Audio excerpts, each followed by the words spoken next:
How can you understand leadership not as a position in an organizational structure, but as a kind of activity that can be executed both from the top of a hierarchy, but also from the bottom of a hierarchy? So leadership as a way of acting, a way of behaving that is not necessarily tied to a certain rank.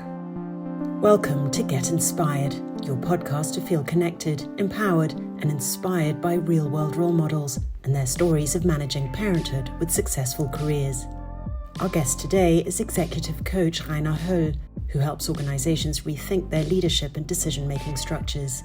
He's certainly led by example. As managing director of Ashoka, he made everyone in the company equal partners, including himself. How this works and why elements of this can help turn around work cultures in any company is what we'll be talking about today. I'm going to hand over to the host of this podcast now, Ricarda Engelmeyer, founder of MyCollective and this podcast series. Welcome to MyCollective. I'm really excited that you're here today, and we will talk a little bit about the topic that drives you through your being an executive coach, or as you say, an organizational developer. But we kind of know each other from a time when you were still with Ashoka as a managing director and then later partner. And I've checked your LinkedIn and how you changed the titles from managing director to partner. And I think this is also one element of what we're going to talk about, of how titles change, how hierarchies change, what happened to Ashoka while you were there, and the hierarchies and where they've gone. And so I'm very much looking forward to this. Welcome to the Impulse session. Thanks for having me.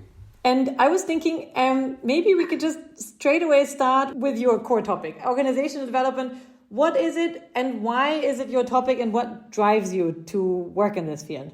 Well, if I look back, it hasn't always been my topic, but I think there are a couple of roots for it, I would say. My first degree was in philosophy and modern literature. And throughout these topics, I had a very strong interest in linguistics, cognitive science, theory of mind. So I was always very interested in the psychological side of things. You know, questions like, what happens in your mind when you read a poem? You know, or what is thinking? What is consciousness really? You know, and so on. So I think that was one route that I always looked at. What does this feel like from the human side? Right? And at the same time, I had a very pragmatic side. In my teens, I helped to create some social initiatives in education. And I realized that whatever job I would be having later, I would have to have a very strong ethical foundation and a strong link to social impact with the kind of work that I would do. And that's why I later worked for a couple of bigger grant-making foundations, like the Bertelsmann Foundation and the Robert Bosch Foundation. And then later at Ashoka, one of the larger organizations for the support of social startups. So I think that's another route that I always had this sort of strong link to what's the ethical dimension of my work. And then later in 2008 to 2010, I was in the US to do a Master of Public Administration degree. And there I co-taught a leadership course that combined both psychology and purpose work. So the two things that I just mentioned. And the course focused on the question, how can you mobilize and work with people towards ethical purposes and social change? And how can you understand leadership not as a position in an organizational structure, but as a kind of activity that can be executed and put forward both from the top of a hierarchy, but also from the bottom of a hierarchy. So leadership as a way of acting, a way of behaving that is not necessarily tied to a certain rank. And I think that this was the moment in that course when it all sort of came together and inspired a lot of my work later within Ashoka, but also then what I've been doing for 2 years now, working as an organizational developer with other organizations. So if I had to trace it back, I think that would probably, be the elements where it comes from. Can you tell us a little bit maybe on the example of Ashoka, because I think it's quite an extreme case of going totally sort of working without hierarchies at all. Can you show us what it means? What does it mean if an organization previously has a hierarchy and then you kind of just get rid of it? Do you just delete the organigram on the intranet, or how does it work? What are the I don't know. Tell me. I'm sure it's a really long process, but maybe the first question would be like, why does an organization decide to go for that path, and how do they end up then finally without hierarchies? So just deleting the org chart, that would be cool, right? If it was that easy. It's not. So I think it's quite fitting to mention it here that the concrete spark for that transition came during my second parental leave, Huh? Oh, yes. Because parental leave, it can be a really good time to read books because, usually your day is so chopped up into pieces when you work. But in parental leave, at least I know it's very different, depending on the child also. I had a bit longer stretches because our second child just slept a lot through the day. I was just saying, if you sleep enough, then you can start reading books. Yeah. It would have been impossible with our first child, but with our second, it was really doable. So in 2015, when I was a managing director for Ashoka Germany, I was on parental leave and I read a book called Reinventing Organizations that some of you might know by Frédéric Laloux. It's a book with case studies of organizations that have managed to move away from classical hierarchies, sometimes completely. And it goes through the sort of the different aspects of that. And I was fascinated by that and asked my team if we should try that and see how far we get doing something similar. And you asked for the reasons. There are a couple of reasons here. And I think one of the most important ones was to create more consistency between the why and the how of Ashoka. Because Ashoka is an organization that works mainly for the support of social entrepreneurs, which means you work for people who dedicate their life to create organizations, social businesses, social organizations, nonprofits, to empower others, to empower people that have a weak voice in society. So it's all about participation, building platforms for participation, empowering certain social groups, and so on, right?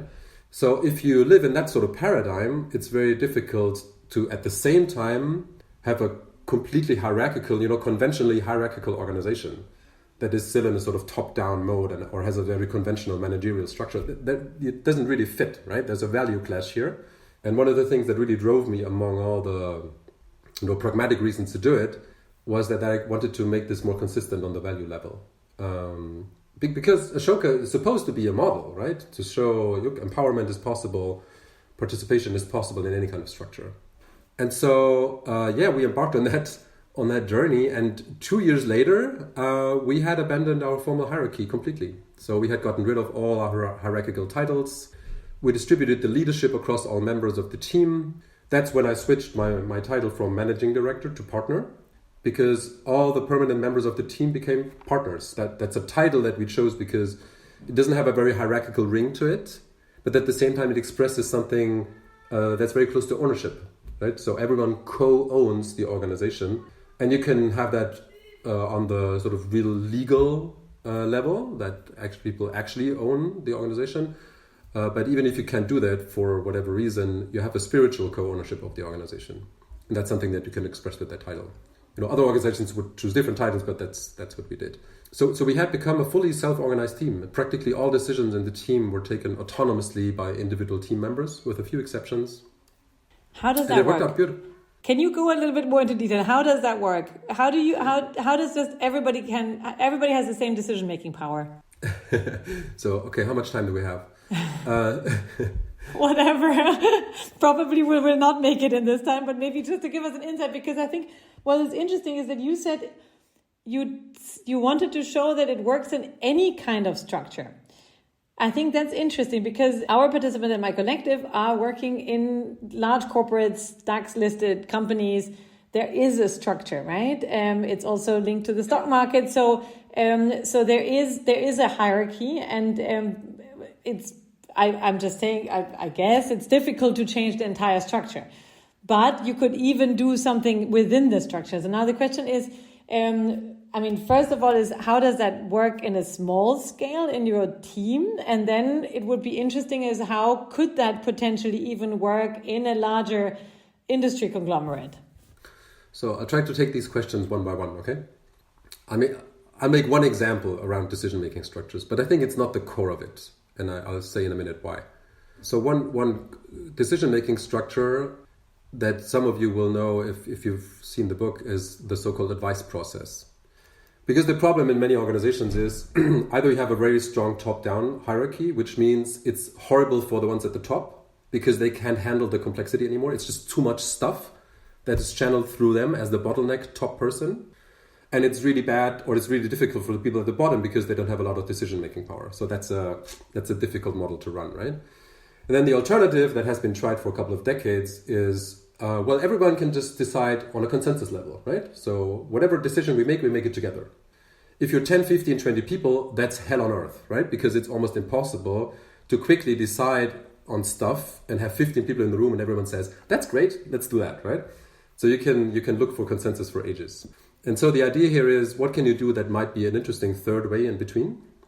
And the advice process is one of these ideas. And the advice process says that anyone in the organization can make any kind of decision, but before they do that, they have to consult, they have to ask for advice the people that will be heavily influenced by the decision that's at stake, and who are experts in the topic that you're trying to decide on. Right? So you can make any kind of decision, but you have to inform yourself, or you have to take advice from other people. You can still reject the advice, right? You can ask 8 people what they think about your decision, and 7 of them might say it's a really bad idea, and you can still do it. Right? That's the difference to consensus. So you don't ask them for permission, you ask them for advice. And within Ashoka, like 90% of all decisions were made and are still made that way. That you have an individual who can autonomously make the decision, but you can't just do it blindly, you have to ask around. And typically, there is a corrective force here that says, oh, okay, this guy really knows what he's talking about and he thinks it's a bad idea, maybe you have to think about it again, right? So it's not a formal block, but it is something that is supposed to be a learning cycle that improves the quality of your decision over time, but still leaves enough space for experimentation, right? Because the problem is, if you have too many permission levels, then the whole thing comes to a halt and no one wants to innovate anymore because they're like, so many people would have to sign off on that, I'll just not do it, right? And then organizations lose their innovative mojo, right? For that. And again, that's just one little piece of decision-making architecture. But I think is really more important is, when we were at that situation where we were thinking about changing to a more self-organization, we could have flipped the switch overnight. We could have done what you just said. You just delete the org chart. There are no hierarchies anymore. Everyone's just, free to do whatever they want. And a couple of organizations have tried that, and it typically ends in catastrophe because people are completely unsafe. They feel unsafe because they don't know, what am I supposed to do now? There's complete disorientation. There's complete chaos. So there is, you take away so much structure at the same time that people are just disoriented. And before we, fell into that trap, we met a really good organizational developer who said, no, don't start with the structures, start with something else. And so what we did in these 2 years of transition is that we understood it essentially all starts with inner work. It starts with the personality development of yourself and of your colleagues. Because self-organization only works if you can maintain an extremely high level of authenticity and honesty in dialogue with each other in the organization. And for that, you need to know yourself a little bit.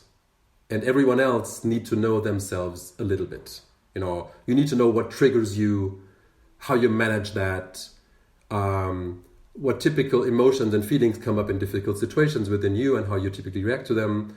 You have to understand a little bit what your inner emotional relationship to power is and what's hard for you to let go of power, what you actually need to feel safe in a certain environment. What do you actually need to feel safe enough to experiment and to make mistakes, right?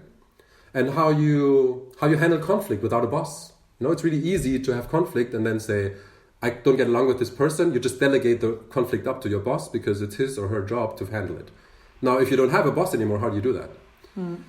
And so you have to... So it's the psychological safety that you need to feel to be able to... That is one component of it, yes. It's a toolbox of inner competencies that you need to develop in order to be able to navigate a self-organized framework that doesn't give you a lot of, guardrails. And these competencies need to be trained. They need to be built properly over time. And properly and sort of across the entire organization, as it sounds. Yes, I mean, there are a lot of inner competencies around, emotional self-management or having the overview of an organization, having a systemic view of the organization. That's a typical leader's skill tool set. And in a typical hierarchical organization, the boss is the one who has to have these skills. But if you distribute the decision-making power among all people, everyone needs to be able to do that. And so we spent 2 years essentially doing lots of workshops and stuff around training these inner competencies. And then after 1.5 years or so, we were at a point where we could flip the switch on the structures, where we could actually say, okay, Now we can talk about, for example, salary transparency. We can talk about complete transparency of organizational data. We can talk about completely abandoning all formal titles. We can talk about me not being a managing director to the outside anymore. I was still the managing director on paper because the German GmbH sort of legal framework doesn't allow that to be void, But the difference is, right, you remain a managing director on paper, but it's not a hierarchical position. It's more a service position for your team. So there's a certain sort of legal responsibility that you're willing to accept. There is a certain sort of level of knowledge that you need to maintain to be able to be a managing director. But again, it's a service, it's a role in service to the team. It's not a hierarchical thing that puts you in power to tell others what to do.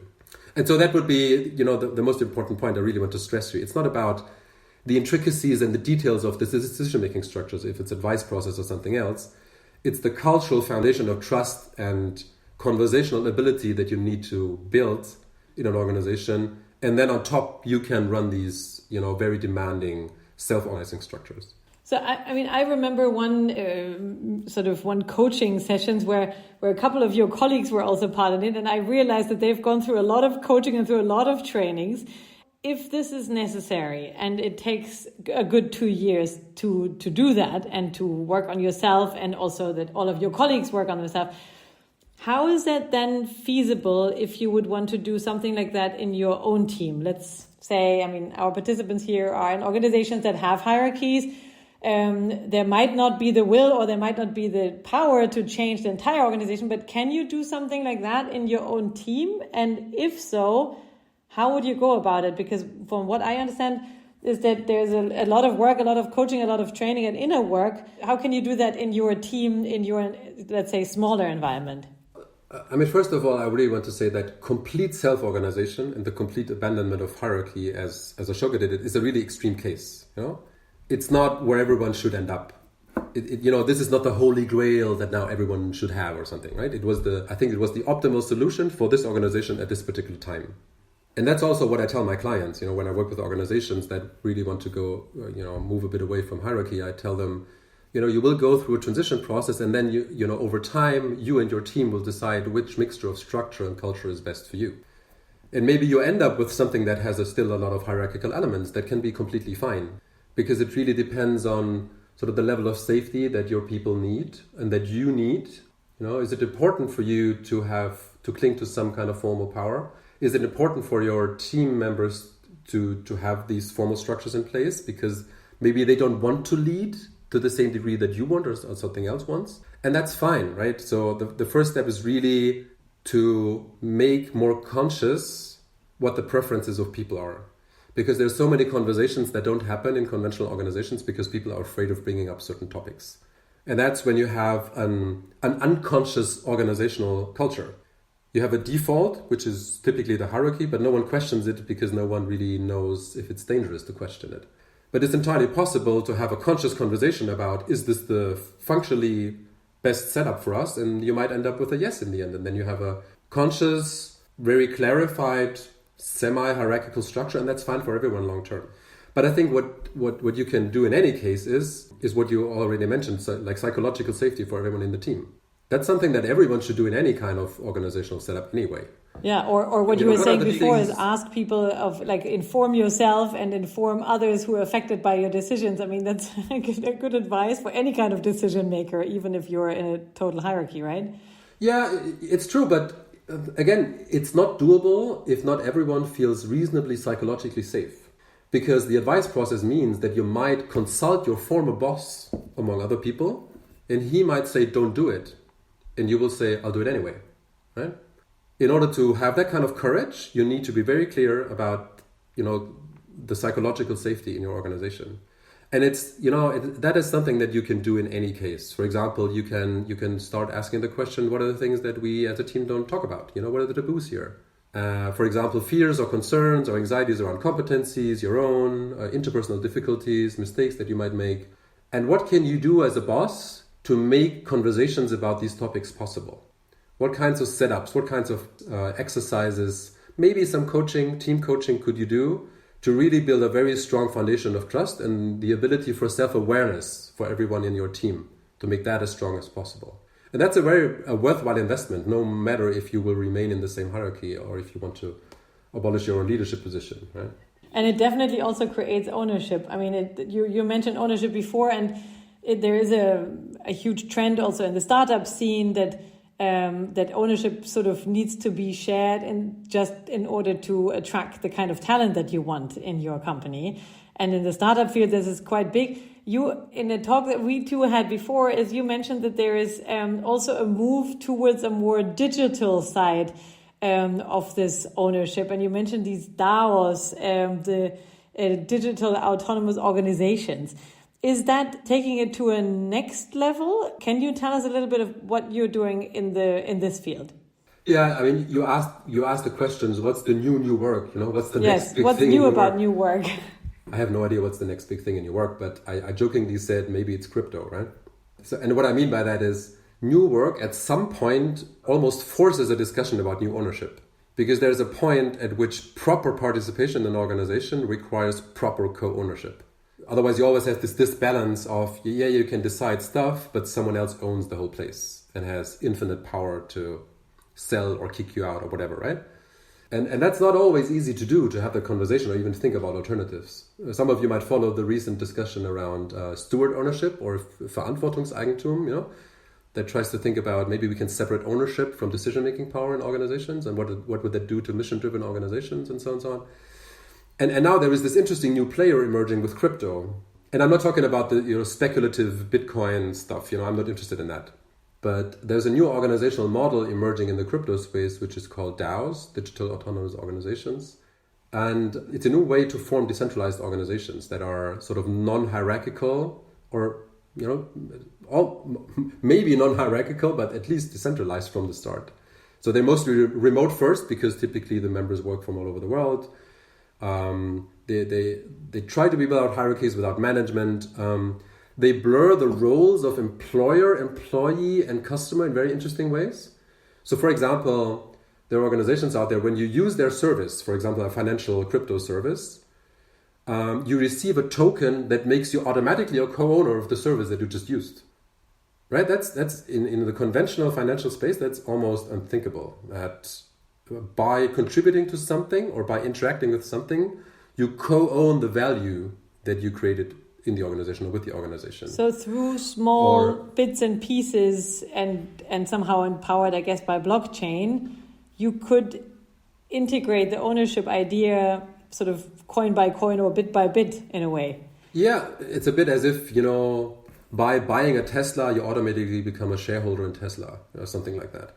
In normal legal frameworks, it's really hard to do, but with crypto, it's pretty seamless. Or another example, when you're an employee or a contributor to a DAO, you're paid in crypto tokens that you can use to participate in decision-making within the company. Because a lot of decisions in DAOs are taken through voting procedures, and you can use your tokens to vote in these bigger strategic decisions. So it's a bit like becoming a shareholder by working there. And I know in normal startups you have vesting schemes and stuff all the time, but this is decentralized, it's seamless, it's digital. And again, it's technically fascinating, but what I'm most interested in is, they're almost like digital cooperatives sometimes. And I'm very interested in understanding better what kind of cultural foundation these kinds of organizations need to function in a healthy way.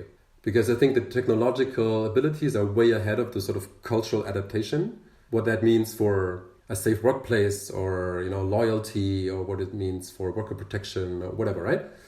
And I think this is a very interesting new playing field for the whole new work stuff to really think about. It's a new playing field, but is it also can you maybe show a little bit the link of what the DAOs of this world, of how they are linked or what it means for conventional corporates? Is that a new model to also follow for them? Are there bits and elements that you can use? So a lot of startups work like that in the Web3 space, like from the start. It's a very different way of getting to, or a different kind of financing. So you don't sell shares or something, you sell coins. When you're an established bigger corporate, it's much more difficult. It's almost like oil and water. I'm not sure if it can be mixed, because again, it's a very different kind of ownership or different idea of ownership. It's almost like, again, integrating cooperative structures in normal, publicly limited companies, for example.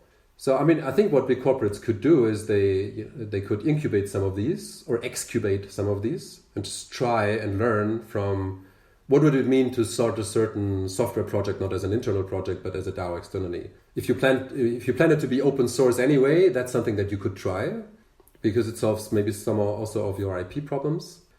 And it's definitely something that might be interesting as a learning field, around how can we share the value that we create? Because DAOs are essentially a reaction to the big tech corporates where, everyone uploads their stuff on Facebook, but who benefits from the value that's being created through that? It's essentially one person, right? It's Mark Zuckerberg. And everyone's like, it's not right that the internet right now is essentially owned by 5 people. So what can we do to react as a corporate to the situation that a lot of value is created by customers because they are contributors to what you're building as a product? And is there an elegant way to pay back or give them some part of the ownership or some part of the value back that they sort of invested or that they created by becoming a consumer? Yeah, and definitely something worth in terms of positioning and bringing in innovation and sort of testing it in small fields as well. Yeah, and again, like in the example that I gave with Ashoka, it requires a certain ability to really let go power.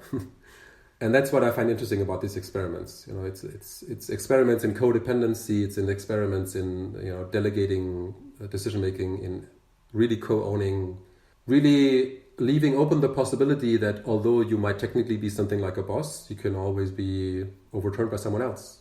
Or someone else might just outvote you on a decision that is really strategic. And that's a very different way of thinking about leadership power. Yeah?